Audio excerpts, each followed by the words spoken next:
సభా విజ్ఞాపన. రాకడ పోకడ లేనిది ఆఖరు స్థితి అచలమనుచు అందముగాగన్. లేఖరులైతే తెలియుడి పోకిరి పోకలకు బోక పొందికతో వినోడి.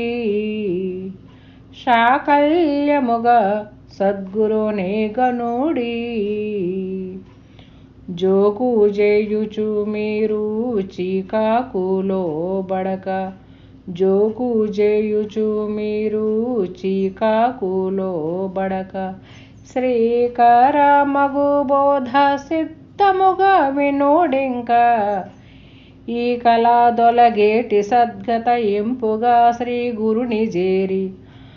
ఆకర్షణ చేసి తెలియుడి అమలమో నిష్కర్ష భావము పొందికతో వినోడి. శాకల్యముగా సద్గురుని గనుడి. జై నిజ గురుభ్యో నమః. మహాద్వైత కేసరి సభా విజ్ఞాపన యందు ఈరోజు మనం 6వ కందార్థం తెలియచేస్తూ ఉన్నారు దుర్గానంద పంచదశి స్వాములు వారు. అయ్యలారా, ఇది వినేటువంటి మీకు ఒక విషయాన్ని తెలియచేస్తానయ్యా. ఏంటంటే ఇది ఎలాంటిది అంటే ఆఖర అయినటువంటిది, చివరిదైనటువంటిది ఈ స్థితి.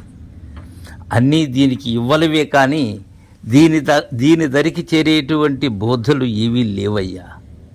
అందుకే రాకడ పోకడ లేనిది.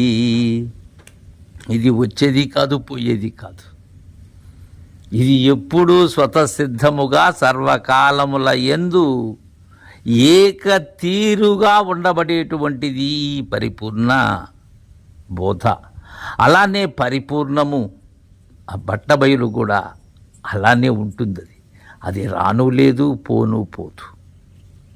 ఈ దానిలో లేకనే రాకపోకలు కలిగినటువంటిది నేను అనబడేటువంటి మూలములేని గుర్తిరిగే శరీరం. అందుకే రాకడ పోకడ లేనిది ఆఖరు స్థితి అచలమనుచు అందముగాగన్. ఆఖరు స్థితి, దీనిని మించినటువంటి స్థితి లేదయ్యా. ఇది నేను ఉండగానే నేను రహితమైనటువంటి అశరీర స్థితి. ఇది పాము విడిచినటువంటి కుబుసం వలె ఉండే స్థితి. ఇది కాలిన నులక వలె, దగ్ధ పటము వలె, తలచించిన పత్రము వలె ఉండబడేటువంటిది ఆఖర స్థితి అయ్యా. ఇది దీనిని మించిన బోధ లేదయ్యా. అందుకే ఆఖరు స్థితి అచలమనుచు అందముగాగన్. అయితే దీన్ని తెలియాలంటే అందముగా గనేందుకు ఎవరికి వీలవుతుంది? లేఖరులైతే తెలియుడి. అక్షర చరణులైనటువంటి వారు. లేఖరులు అని ఎవరినంటారంటే వేలుపులకే రేడు అయినటువంటి వారిని. అంటే దైవములకే దైవమైనటువంటిది. అది పరిపూర్ణులు. అంటే పరిపూర్ణులైనటువంటి వారైతే దీన్ని తెలుసుకోగలరు. నిజ వర్తనముతో శిష్యునిగా గురుదరి చేరినటువంటి లేఖరులైతే దీనిని తెలుసుకోగలరు. పోకిరి పోకలకు బోక. అయ్యలారా, పోకిరి పోకలకు బోక పొందికతో వినుడి. చాలామంది పోకిరి అంటే దుర్మార్గ ప్రవర్తన. మానవ జన్మలో ఏదైతే ఆచరించకూడదో, ఎలా అయితే నడవకూడదో అలాంటి వర్తనంలో నటిస్తూ జీవిస్తూ ఉంటారు చాలామంది.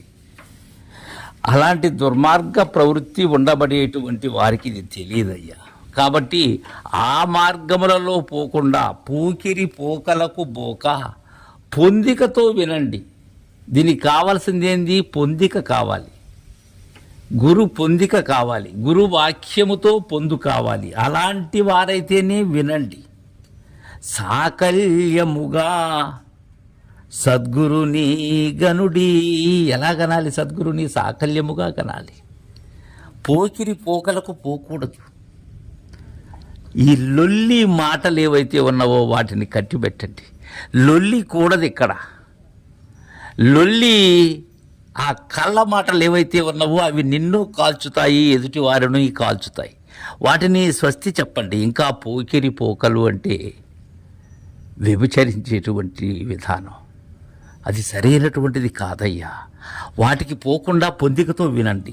సాకల్యముగా సద్గురుని కనండి. విన్నప్పుడు ఖచ్చితంగా సద్గురువు అంటే ఏంటి? పరిపూర్ణమే. అది కనండి. సద్గురు దరి చేరండి. జోకు చేయుచు మీరు చీకాకులో బడక శ్రీకారామగు బోధ సిద్ధముగా వినుడింకా. జోకు చేయొచ్చు అంటే, జోకు చేయటం అంటే తూక వేయటం. ఇంకా చెప్పాలంటే తిట్లు.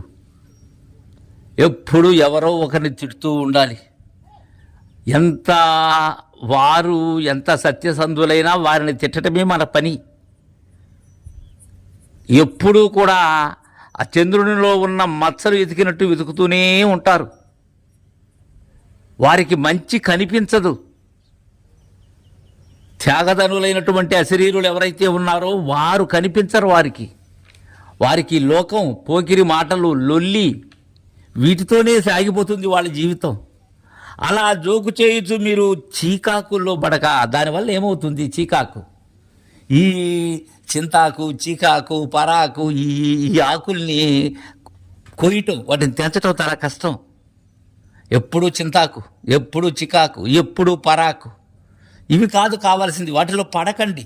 శ్రీకరమగు బోధ సిద్ధముగా వినుడింకా. ఎలా వినాలి? ఇది శ్రీకరమైనటువంటిది, శుభకరమైనటువంటిది, మానవ జన్మకు కావలసినటువంటిది, మానవ జన్మలోనే తెలుసుకోవలసినటువంటిది. నేనుండగానే నా రహితమయ్యేటువంటి పరిపూర్ణ బోధను అందుకోవాలి. సిద్ధముగా వినండి, సంసిద్ధులై వినండి. ఇంకా వినుడి. ఇంకా ఈ కళ దొలగేటి సత్కథ ఇంపుగా శ్రీ గురుని చేరి.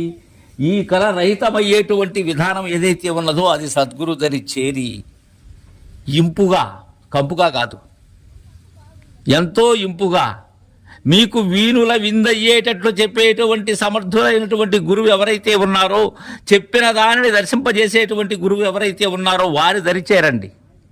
అంతేగాని నటనాగ్రేసురులైనటువంటి గురువుల దరి చేరకండి. వారి ఆ కళ్ళబుల్లి మాటలు ఏవైతే ఉన్నావో అవి విని జీవితాన్ని వృధా చేసుకోకండి. అలాంటి మాయలాడి పలుకులు వినకండి. ఆకర్షణ చేసి తిరియుడి అమలవవు నిష్కర్ష భావము అంటున్నారు.